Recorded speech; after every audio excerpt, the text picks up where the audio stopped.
Bismillahirrahmanirrahim. Assalamualaikum warahmatullahi wabarakatuh. Halo teman-teman dimanapun berada. Kali ini aku mau speak up part ke sekian. Gak tahu sih sekarang sekiannya berapa. Disclaimer, saya masih single. Tapi kali ini mau ngomongin seputar Ikhwan, Akhwat dan juga pernikahan. Tapi nggak yang sedetail itu sih, karena kan belum praktek ya. Jadi aku lagi tersentil dengan salah satu kontennya Tekotok.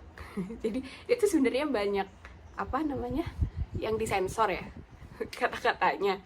Maksudnya kata-kata kasar gitu atau gimana. Tapi menariknya kayak banyak gitu loh hal-hal yang relate dalam kehidupan. Terus habis itu banyak juga insight yang bisa didapatkan. Jadi ini Masya Allah ya, barokallah untuk konten kreatornya, karena mereka tuh berdakwah tapi dengan cara yang cukup unik gitu. Kita dapat pesannya di akhir video, bahkan di setiap videonya, tapi emang cukup menghibur gitu, caranya belak-belakan. Ya mau gak mau ya, sasaran dakwah sekarang tuh Masya Allah ya, lebih beragam, tantangannya juga lebih beragam. Jadi kita sebagai dai, sebagai orang yang berdakwah juga harus lebih kreatif lagi. Jadi intinya apa? Intinya kacamata mau memberikan pesan kepada para ikhwan dan akhwat dimanapun berada. Mungkin pesan yang pertama untuk ikhwan dulu. Nah, aku akhwat. Enggak. Tapi cukup menarik karena aku tuh sering dengar kalau misal ikhwan sekarang tuh kebanyakan udah nge-tag akhwat untuk dijadikan pasangan. Sedangkan akhwatnya nungguin.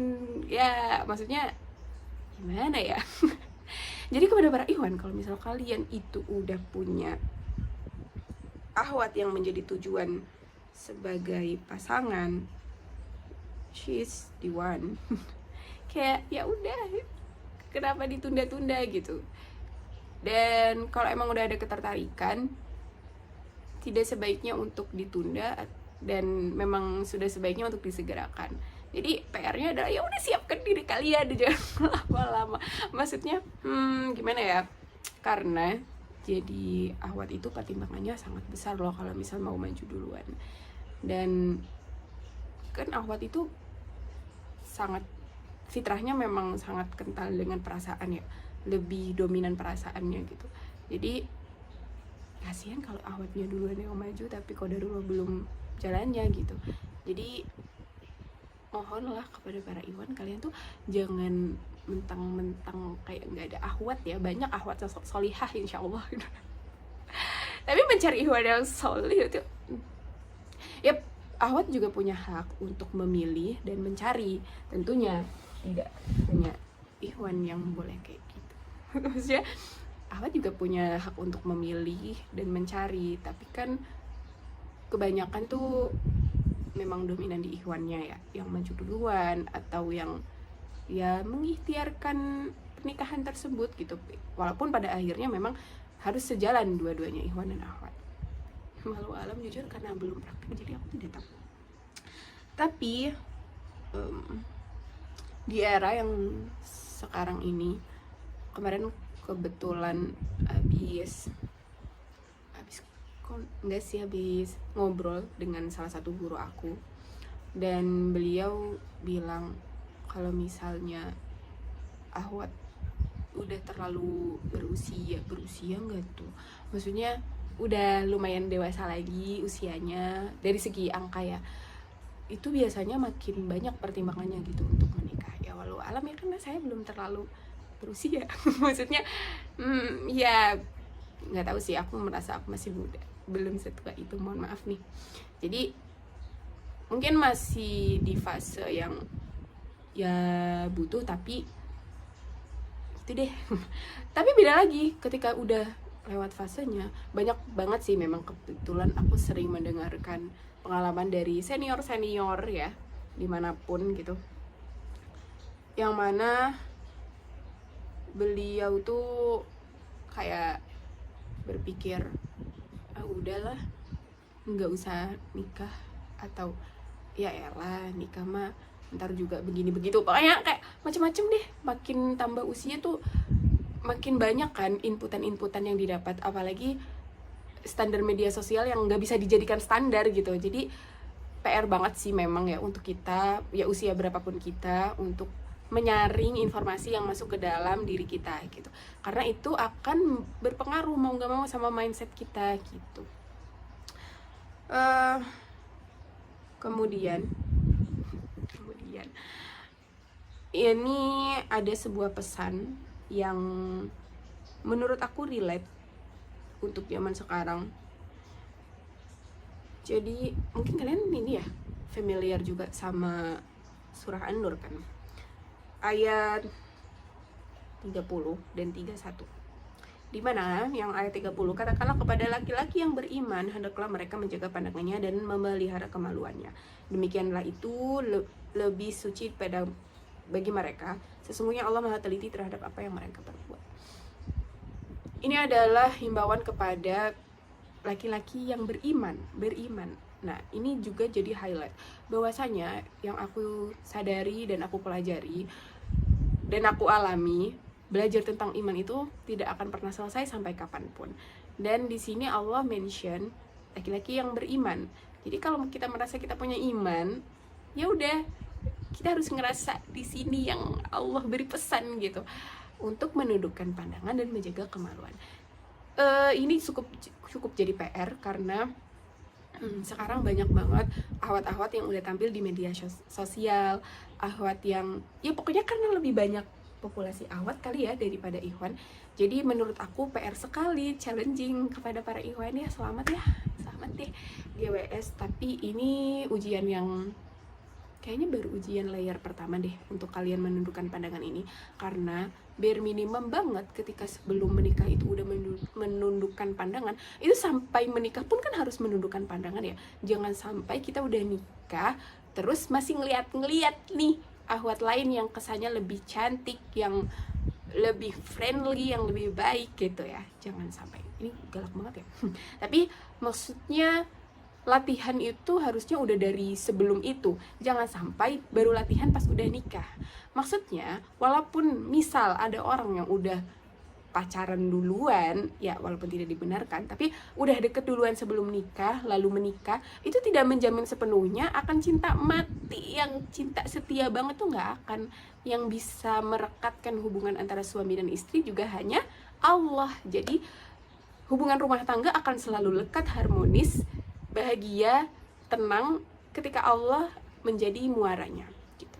Tidak pernah dan jangan pernah untuk berharap apa-apa dari pasangan kita gitu. Tapi mintalah kepada Allah karena pasangan kita juga milik Allah gitu. Kan semuanya milik Allah. Dan semuanya sudah Allah atur, semuanya Allah yang mengatur. Jadi ketika kita membutuhkan sesuatu, kita menginginkan sesuatu, mintalah kepada yang memiliki segalanya. Nah, di sini juga Allah mention Allah Maha teliti. Ini kesannya emang apa ya, kalau kita ngambil pelajaran itu tuh Allah tahu ya, manusia ini suka banget cheating. Jadi ngeliat baru sekali doang lihat lagi terus FYP-nya jadi isinya ahwat, terus di like ya. Itu kan jadi algoritma yang tidak bagus ya, tidak baik gitu. Kecuali ahwatnya adalah istrinya. Mohon maaf ya, tapi seperti itu ya kurang lebih. Dan jangan pikir itu cuma buat ikhwan, tapi di ayat berikutnya Allah juga Maha Adil. Jadi Allah memberikan pesan kepada para perempuan, katakanlah kepada para perempuan yang beriman, hendaklah mereka menjaga pandangannya, memelihara kemaluannya, dan janganlah menampakkan perhiasannya bagian tubuhnya kecuali yang biasa terlihat. Biasa terlihat ini berarti ngomongin auratnya perempuan ya. Ya silahkan ya, mari kita belajar bersama terkait dengan aurat lagi. Batasan-batasan aurat perempuan kepada perempuan sesama muslim, non muslim, kemudian ya mahram, non mahram, itu perlu belajar, jadi jangan bosan-bosan untuk belajar supaya kita lebih tahu tuh, seharusnya kita bersikap dan berperilaku seperti apa. Mungkin banyak akhwat di zaman sekarang yang pada akhirnya sudah mulai berani untuk tampil di depan kamera, tapi banyak juga yang memilih untuk di belakang layar aja. Bukan berarti semua akhwat yang tampil di depan kamera itu punya tujuan untuk menunjukkan dirinya dan memamerkan apa yang tidak seharusnya. Alhamdulillah ya, barokallah kepada teman-temanku, kepada para influencer, konten kreator dimanapun berada, yang pada akhirnya jadi inspirasi gitu untuk orang-orang pakai himar, pakai jilbab yang sesuai syariat, pakai gamis. Itu kan ya berarti memang ladang dakwahnya gitu.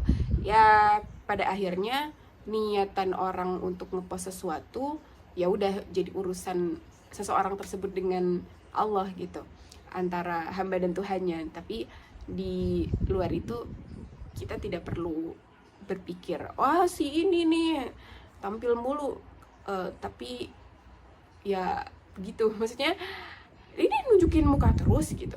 Padahal ya udah, emang dia juga bisa jadi ladang rezekinya dari sana kan gitu. Ya endorse gamis atau reseller atau apapun itu, jadi ya udah gitu, kita tidak perlu melihat kehidupan orang lain dan ngejudge. Mending kita melihat diri kita ketika kita mau menampilkan diri di media sosial, di halayak umum. Apakah kita mempunyai value yang akan dibawa, value yang akan sampai kepada pemirsa gitu.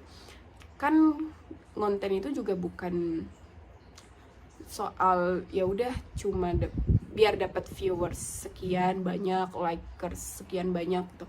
Tapi balik lagi, kita mau nebarin apa sih di konten tersebut. Jangan sampai ya orang nge-follow kita, orang ngikutin kita cuma karena kita tampan dan cantik. Jangan cuma ya seperti itulah, karena itu kan jatuhnya hal-hal duniawi yang akan berubah seiring berjalannya waktu gitu. Ya mirip juga gitu dalam pernikahan juga sama kan. Kayak, jangan sampai milih pasangan cuma karena tampangnya aja, karena fisiknya, tapi lihatlah value yang ada dalam dirinya gitu. Lihatlah bagaimana keislamannya, keilmuannya, visi misinya, dan seterusnya gitu kan. Jadi menurut aku tantangan kita di zaman sekarang tuh cukup besar ya teman-teman. Jadi pokoknya kalau udah ngerasa ada sign atau tanda-tanda memang memerlukan pasangan yang bisa saling support dan ngerem diri kita, sepertinya memang sudah saatnya untuk disegerakan. Dan bukan berarti buru-buru, tapi kebaikan itu tidak semuanya bisa ditunda gitu. Ya mungkin ada beberapa yang perlu ditunda karena harus butuh persiapan lebih, tapi lagi-lagi yang memiliki kita, yang mempunyai kendali atas diri kita, ya kita dan pencipta kita tentunya gitu. Bahkan kita juga nggak punya kendali banyak gitu, kendali yang penuh terhadap diri kita kan. Jadi banyak-banyaklah meminta kepada Allah supaya disiapkan, supaya dimudahkan, diberkahi, dan seterusnya. Itu sih pesannya ya. Jangan sampai kita tuh jadi ikhwan dan akhwat yang punya branding, oh ini friendly banget nih, dia mah emang friendly ke semua akhwat, dia mah emang friendly ke semua ikhwan gitu. Karena pada akhirnya kita nggak pernah tahu bagaimana perasaan lawan bicara kita gitu, baik dari chat, baik dari komunikasi langsung gitu. Dan jangan salah ya, di lingkungan kebaikan pun itu bisa banget gitu fitnah-fitnah itu jadinya timbul, fitnah perasaan, terus juga baper-baperan antara ikhwan dan akhwat itu sering banget timbul. Jadi ya tidak baik lah ya intinya untuk yang terlalu friendly seperti itu gitu. Kayak ngapain sih kalau emang bercanda ya udah enggak, kalau bisa nggak bercanda ya udah gak usah bercanda gitu. Tapi jangan banyak-banyak dan sering-sering lah untuk melontarkan candaan-candaan yang tidak seperlunya, malah jatuhnya nanti jadi baper atau lain-lain. Dan jangan salah, yang bisa baper itu nggak cuma Ahwat, tapi Ikhwan juga bisa banget baper teman-teman ya. Jadi saling support dalam kebaikannya tuh ya udah, nggak usah menyulut nafsu dan emosi gitu. Emosi ini bukan berarti marah-marah ya, tapi nggak usah menyulut hal-hal yang bikin jadi penasaran gitu-gitu. Kalau memang ada ketertarikan, ada niat baik ya berarti, tapi belum siap, berarti dijaga sebagaimana mestinya. Dan tidak perlu untuk friendly kepada siapapun, semuanya baik satu-satu. Jadi baik Ikhwan maupun Ahwat itu juga perlu untuk menjadi yang cool, yang ya udah cuek aja. Kalau emang nggak ada kepentingan yang mendesak, nggak usah lah komunikasi. Kalau memang profesional baru deh gitu. Udah kayak mama marah-marah gitu sama anak-anaknya ya. Ya udahlah ya, sekian teman-teman. Nanti POV dari Ikhwannya biar kalau jodoh saya udah datang. Dah, sekian. Assalamualaikum warahmatullahi wabarakatuh. Halo alam biswa. Mohon maaf ya kalau misal suka ngomong, dan semoga ada manfaatnya.